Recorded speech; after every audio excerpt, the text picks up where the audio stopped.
New tonight, members of a Wisconsin community coming together to pull each other together and remember the 5 people killed when that SUV drove through the Christmas parade yesterday afternoon.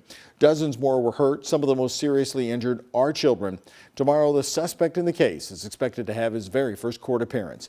Here's ABC's Dan Lieberman reporting on what we know so far. A candlelight vigil Monday night for those killed and hurt in Sunday's tragedy in Wisconsin. Investigators say the suspect, 39-year-old Darrell Brooks of Milwaukee, drove an SUV through a Christmas parade. Maroon Ford Escapes with blue while heading into the parade route. Officers say he may have been on the run from a domestic disturbance just minutes earlier, but he was not being pursued by police before the incident.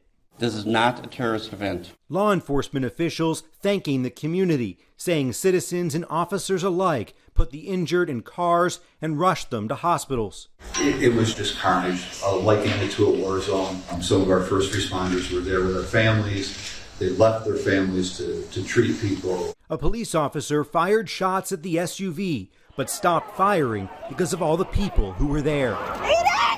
According to court records, the suspect was arrested just weeks earlier, accused of using the same SUV to run over the mother of his child after a domestic dispute. He's now charged with 5 counts of first-degree intentional homicide. The fatalities, including 4 women and 1 man, ranging in age from 52 to 81. 48 other victims were hurt, including 6 children who remain in critical condition.